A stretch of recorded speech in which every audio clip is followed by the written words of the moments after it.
جی سنو ابراہیم YouTube channel میں آپ کو خوش آمدید کہتے ہیں۔ آج کا جو ویلاگ ہے یہ بڑا امپورٹنٹ ہے، بہت امپورٹنٹ ویلاگ مجھے لگ رہا ہے۔ مسلمان دنیا میں ایک دور آیا تھا 500 سال کا، لگ بھگ یہ دور تھا 800 عیسوی سے لے کر 1300 عیسوی تک۔ یہ بہت ہی سنہرا دور تھا مسلمان دنیا کا، مسلمان مملکت پوری دنیا پر راج کر رہی تھی۔ اچھا، اس وقت یورپ کس حال میں تھا؟ Dark age of Europe, the divisions in Muslim empire. رفتہ رفتہ مسلمان مملکت میں دراڑیں آ گئی، تقسیم پیدا ہو گئی۔ جو سنی اور شیعہ کا کنسپٹ تھا وہ ادھر سے سٹارٹ ہو گیا۔ پھر منگول بغداد پر حملہ آور ہوئے۔ بغداد کیا تھا، یہ کون سی سٹی تھی، کون سا شہر تھا، اور ادھر کیا ہو رہا تھا، یہ جانیں گے۔ پھر further divisions in Muslim umpires, مزید تقسیم ہو گئی مسلم سلطنت، مزید فرقے بن گئے، مزید سلطنتیں بن گئی۔ دا رائز آف یورپ، پھر اس کے بعد یورپ سٹارٹ ہو گیا۔ ڈوگمیٹک بیہیویئر آف مسلم رولرز، انہی تقسیم کے بعد، فرقوں کے بعد مسلمان مملکت کے جتنے بھی رولرز تھے، بادشاہ تھے، جو حکمران تھے، اس کے رویے میں اور سوچ میں ایک عجیب قسم کی تبدیلی آ گئی۔ پھر inventions, translation of Muslim books in Europe, پھر کولونائزیشن بائی دا یورپ۔ یورپ اتنا طاقتور ہو گیا کہ انہوں نے کولونائزیشن سٹارٹ کر لی، اور آخرکار Muslim world became dependent and captured in all aspects. یہ سب چیزیں میں انشاءاللہ کوشش کرتا ہوں کہ 10-15 منٹ میں کور کر لوں، آپ لوگ میرے ساتھ رہیے۔ اچھا، اب آتے ہیں دا گولڈن ایج آف اسلام۔ 800 سے لے کر 1300 تک یا 1258 تک جو مسلمان سلطنت نے جو ترقی کر لی علم میں، وہ بالکل حیران کن ہے۔ کچھ سائنٹسٹ پیدا ہو گئے، لائک الخوارزمی پیدا ہو گیا اسی دور میں۔ یہ سارے سائنٹسٹ اسی دور میں پیدا ہو گئے۔ الخوارزمی نے الجبرا کا کنسپٹ پیش کر لیا، میتھس کا کنسپٹ پیش کر لیا، اس نے کتاب الجبر لکھ لیا، الگوریدمز کا کنسپٹ پیش کیا۔ پھر ابن سینا آ گیا، یہ پرنس آف فزیشینز اسے کہا جاتا ہے، اس نے میڈیکل کا کنسپٹ پیش کر لیا۔ اس نے ایک کتاب لکھی، دا کینن آف میڈیسن، جو کہ 5 کتابوں پر مشتمل ہے۔ اس کو عربی میں القانون الطب کہتے ہیں۔ اس کا ایک مشہور کوٹ ہے، the knowledge of any thing is incomplete without knowing it's causes. پھر اس کے بعد ابن الہیثم آ گیا، اس کو فادر آف آپٹکس کہا جاتا ہے، فزکس کا کنسپٹ اس نے پیش کر لیا۔ دیکھو، میتھس، میڈیکل، فزکس، اس نے فزکس کا کنسپٹ پیش کر لیا، آپٹکس کا، ریفریکشن، ریفلیکشن، لائٹ کس طرح آتی ہے، اس نے کیمرے کا کنسپٹ بھی پیش کر لیا، گلاس کا نیچر اس نے پیش کر لیا۔ پھر اس کے بعد الرازی آ گیا، ایکسپیریمنٹل میڈیسن کا کنسپٹ پیش کیا، ڈائگنوزس کا، بیماری کو کس طرح ٹریٹ کرو گے۔ پھر الفارابی آ گیا، اس نے لٹریچر، ادب، فلسفہ پیش کر لیا۔ پھر البیرونی آ گیا، astronomy, geography, radius of the ارتھ۔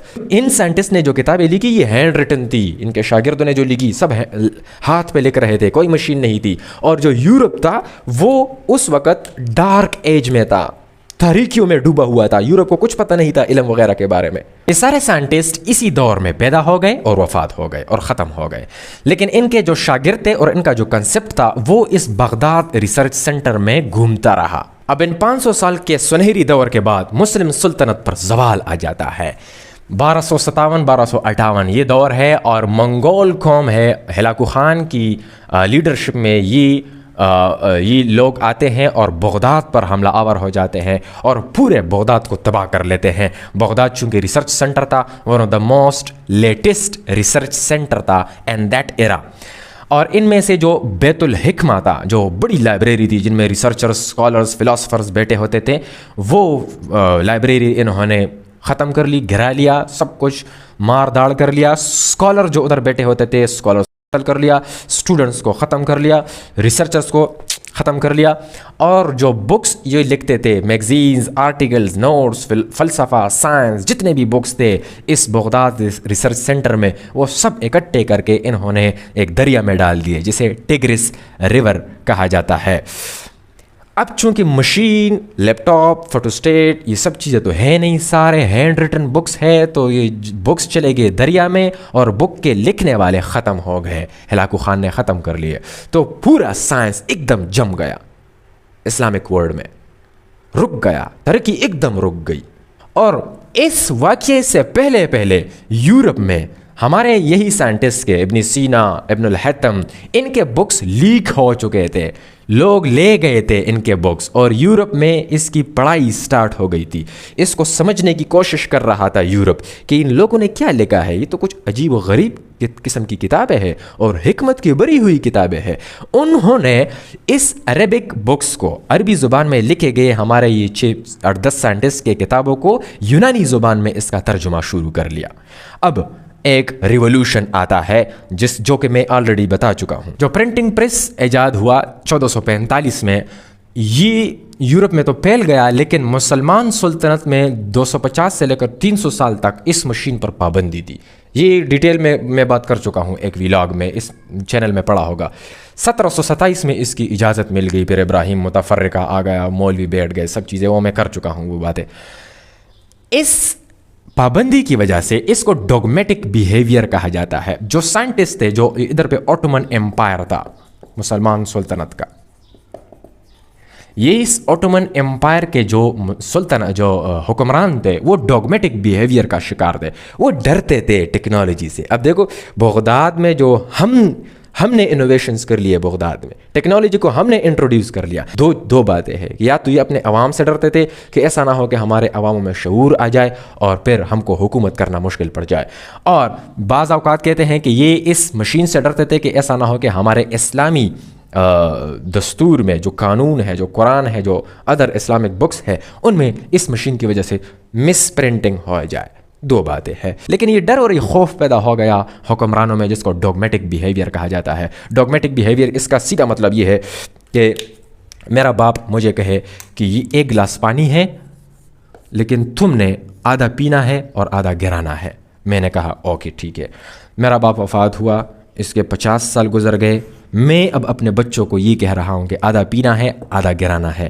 میرے بچے پھر آگے جا کر وہی فارمولا، سیم چیزیں اپنے بچوں کو ٹرانسفر کر رہے ہیں. لیکن ان بچوں میں سے اگر ایک بچہ سر اٹھائے اور کہے کہ ابو پورا گلاس کیوں نہیں پی سکتے، یا اگر ہم پانی بالکل پیے ہی نہ، تو کیا ہو جائے گا؟ اس پر ایک دم اٹھے گا اس کا باپ اور کہے گا چپ، خاموش، اس میں باتیں نہ کرو، بس جو آپ کو کہا گیا ہے اسی پہ فالو کیا کرو. اس کو ڈوگمیٹک بیہیویئر کہا جاتا ہے. یہ مذہب میں بھی یہ چیز اپنایا گیا، سوشلی بھی یہی چیز اپنایا گیا، کلچر میں بھی یہی چیز اپنایا گیا. سوال کرنا، کریٹیکل تھنکنگ کرنا، یہ بند ہو گیا. اب یورپ میں ترقی آ گئی ہے. کن وجوہات کی وجہ سے؟ جو ہمارے سائنٹسٹ نے جو کتابیں لکھی تھی، جو بغداد سے کتابیں لیک ہوئی تھی، بغداد سے جو ریسرچ، فلسفہ، سائنس، آئی ٹی، ایسٹرونومی، یہ سب چیزیں بغداد سے لیک ہو کر یورپ کی طرف گئی تھی، ہینڈ ریٹن. یورپ نے پھر ایک مشین ایجاد کی، پرنٹنگ پریس، 1445 میں ایجاد ہو گئی اور پوری یورپ میں کتابیں دبا دب پھیل گئی. لیکن ان کتابوں میں فلسفہ، کنسپٹ ہمارے سائنٹسٹ کا تھا. بنیاد ہم نے رکھی تھی، بغداد سے بنیاد گئی تھی. اور پھر اوٹومن امپائر میں اس وقت مسلمان دنیا کی سلطنت میں جو 1727 تک اس مشین پر پابندی لگی. یورپ کو جو کنسپٹ گیا تھا وہ ہمارے سائنٹسٹ کی وجہ سے گیا تھا. انہوں نے جو کتابیں چھاپ لی، لیٹن لینگویج میں انہوں نے ٹرانسلیشن شروع کر لی اور پرنٹنگ پریس کے ذریعے اس کا پھیلاؤ کر لیا، اور مسلمان سلطنت ڈوگمیٹک بیہیویئر کا شکار ہو گئے. ان میں ڈر آ گیا، خوف آ گیا ٹیکنالوجی سے کہ یہ ہمارے لیے خطرہ ہے. پابندی عائد کر لی. 300 سال تک پرنٹنگ پریس پر پابندی تھی اور مسلمان پیچھے رہ گئے، یورپ آگے چلا گیا. اس بیچ میں 1600 میں نیوٹن آ گیا، 1800 میں آئنسٹائن آ گیا، سائنس کا کنسپٹ آ گیا، آئی ٹی کا، ٹیکنالوجی کا، سب کنسپٹ ادھر پہ کلیئر ہو گئے. اور مسلمان سلطنت چونکہ ان میں پھر اکنامکلی ڈسٹیبل ہو گئے، اکنامکلی ویک ہو گئے، اور جو پولیٹیکل پاور تھا وہ چلا گیا. اور ان میں ایک چیز آ گئی جسے ہم کولونائزیشن کہتے ہیں، کہ جتنا بھی یورپ تھا وہ چونکہ طاقتور ہو گیا، اور جو کمزور ایریا تھا، کمزور دنیا پر جتنے بھی کمزور ممالک تھے ان پر راج کرنے لگے. کولونائزیشن پھر انڈیا میں بھی ہو گئی، جسے ہم ایسٹ انڈیا کمپنی کے نام سے مشہور ہے. ایسٹ انڈیا کمپنی یو کے کی کمپنی تھی، جو کہ آ گئی تقریباً 1600 میں یہ کمپنی آئی تھی. پھر 1757 سے لے کر 1857 تک 100 سال تک انہوں نے انڈیا پر حکومت کر لی.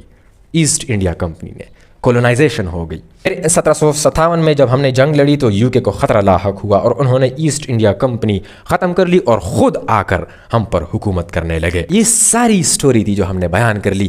پیغمبری دور کے بعد